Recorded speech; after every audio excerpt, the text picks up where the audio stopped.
छोटे से गांव में, जिसे लोग चंदनपुर कहते थे, एक खंडहर नुमा हवेली थी।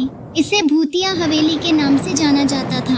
गांव वाले कहते थे कि वहाँ एक भटकती आत्मा रहती है और जिसने भी वहाँ जाने की हिम्मत की वह लौटकर नहीं आया। अर्जुन, गांव का 14 साल का जिज्ञासु और निडर लड़का, अपने दोस्तों के साथ खेलते खेलते हवेली के पास पहुंच गया। रवि ने अर्जुन को चिढ़ाते हुए कहा, तू तो खुद को बड़ा बहादुर समझता है, हर वक्त अपनी शान बघारता रहता है। अगर सच में इतनी हिम्मत है तो उस डरावनी हवेली में जाकर दिखा जहां लोग कदम रखने से भी डरते हैं। सुना है वहां जाने के बाद कोई वापस नहीं आया। मैं डरने वालों में से नहीं हूं। डर तो वही महसूस करते हैं जिनके दिल में खोट होता है। मैं अभी जाता हूं उस हवेली में और लौटकर तुम्हें दिखाऊंगा कि सच्चा बहादुर किसे कहते हैं।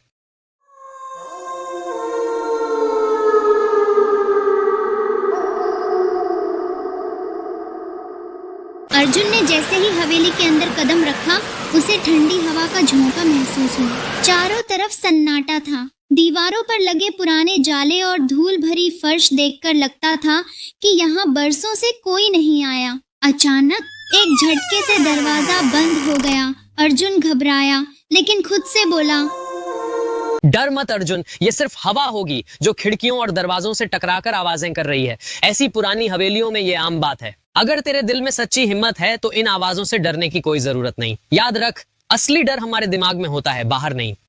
वह धीरे धीरे हवेली के बड़े से हॉल में पहुंचा। वहां उसे कुछ पुरानी तस्वीर दिखी, जिनमें एक लड़की की तस्वीर सबसे बड़ी थी। तस्वीर पर लिखा था, राधा। अर्जुन तस्वीर को गौर से देख ही रहा था कि उसे ऊपर की मंजिल से किसी के रोने की आवाज सुनाई दी। वह थोड़ा डरा, लेकिन अपने डर को नजरअंदाज करते हुए सीढ़ियां चढ़ने लगा। जैसे ही वह ऊपर पहुंचा, उसने देखा कि सफेद साड़ी पहने एक लड़की हवा में तैर रही थी। उसकी आंखों से आंसू बह रहे थे। अर्जुन ने घबराते हुए पूछा, तो तुम कौन हो और यहाँ क्या कर रही हो? मैं राधा हूँ, इस हवेली की मालिक, जिसकी जिंदगी लालच और धोखे ने छीन ली। एक वक्त था जब इस हवेली में खुशियों की गूंज थी, हर कोना रोशन था। लेकिन अपनों के विश्वासघात ने मेरी दुनिया उजाड़ दी। मेरी आत्मा तब से इस हवेली में भटक रही है, न्याय की आस में। मैं चाहती हूँ कि मेरी कहानी सुनी जाए, मेरे गुनहगारों को सजा मिले और मुझे इस बंधन से मुक्ति मिले। क्या तुम मेरी मदद करोगे?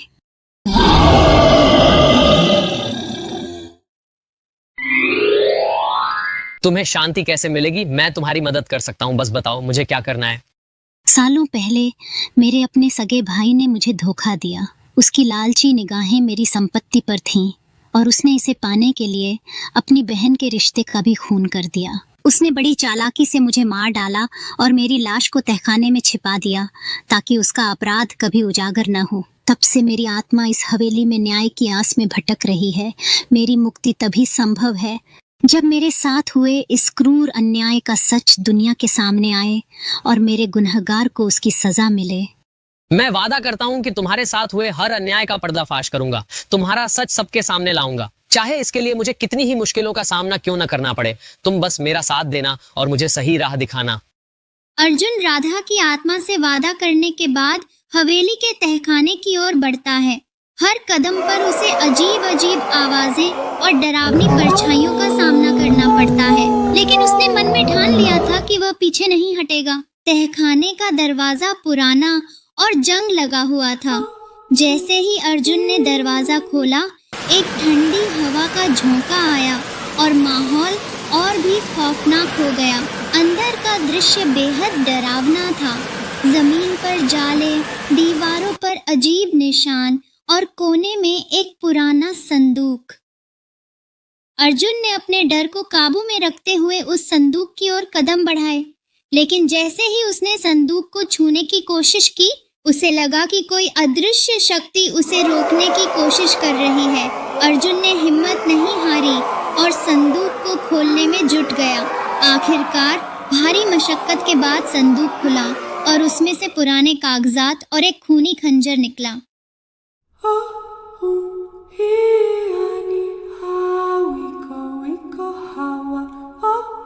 ये कागजात राधा के भाई के धोखे और हत्या की पूरी कहानी बयान कर रहे थे।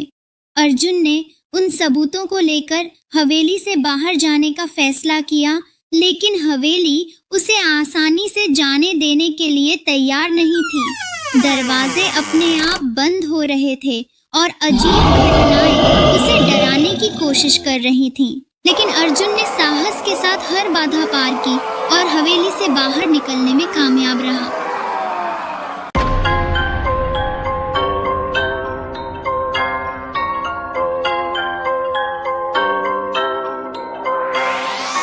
अब उसकी मंजिल थी उन सबूतों को दुनिया के सामने लाना, ताकि राधा की आत्मा को न्याय और शांति मिल सके।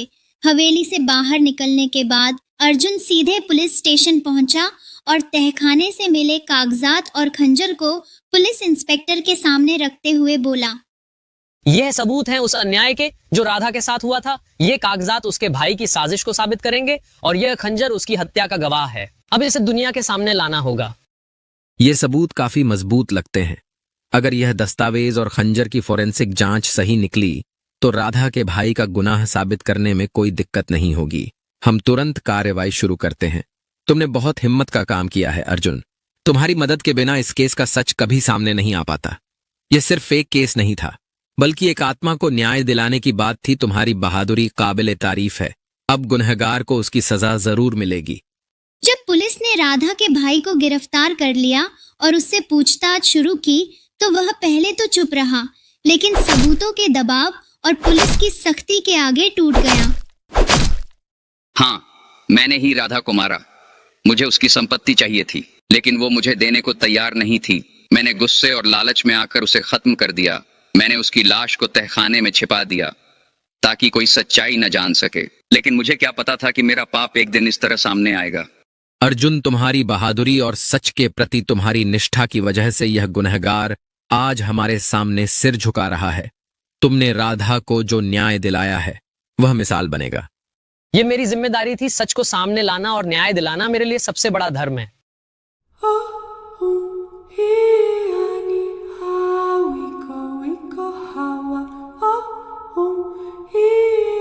राधा, तुम्हारा गुनहगार अब सलाखों के पीछे है। तुम्हारा सच सबके सामने आ चुका है। अब तुम्हें शांति मिलनी चाहिए। अर्जुन, तुमने जो किया है वह कोई साधारण इंसान नहीं कर सकता। तुमने अपने डर, बाधाओं और खतरों का सामना करते हुए मेरे लिए न्याय का रास्ता खोला। मैं तुम्हारी यह मदद कभी नहीं भूल सकती। तुमने इतना कुछ सहा। राधा, यह मेरा कर्तव्य था कि तुम्हारे साथ हुए अन्याय को सही करूं। मुझे खुशी है कि मैंने तुम्हारी आत्मा को शांति दिलाने में मदद की। अब तुम्हें भटकने की जरूरत नहीं। अब मैं मुक्त हूँ अर्जुन, लेकिन मेरी यह मुक्ति तुम्हारी वजह से है।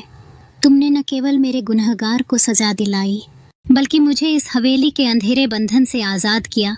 मैं चाहती हूँ कि तुम हमेशा ऐसे ही सच्चाई के लिए लड़ते रहो। मैं वादा करता हूँ कि सच्चाई और न्याय के लिए हमेशा खड़ा रहूंगा। धन्यवाद अर्जुन। अब मैं इस संसार को शांति के साथ अलविदा कह सकती हूँ।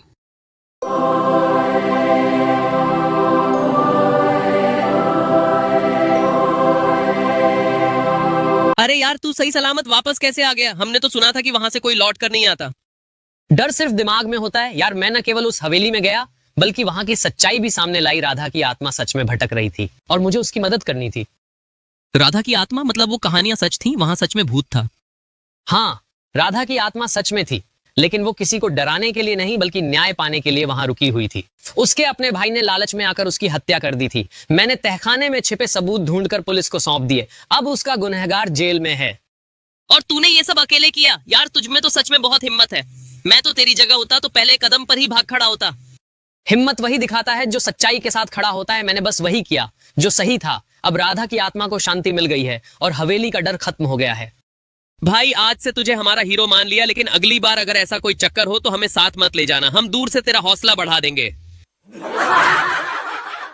नमस्कार दोस्तों, आपका साथ हमारे लिए बेहद खास है और हम हर वीडियो में अपने दिल और मेहनत से बेहतरीन कहानियाँ बनाने की कोशिश करते हैं, ताकि आपको कुछ ऐसा मिल सके जो आपकी सोच को छू जाए। इसलिए हम आपसे एक गुजारिश करना चाहते हैं अगर आपको हमारी कहानियाँ पसंद आए तो इसे लाइक करें, अपने दोस्तों के साथ इस अनमोल ज्ञान को शेयर करें और यदि आपने अभी तक चैनल को सब्सक्राइब नहीं किया है तो जल्दी से कर लें।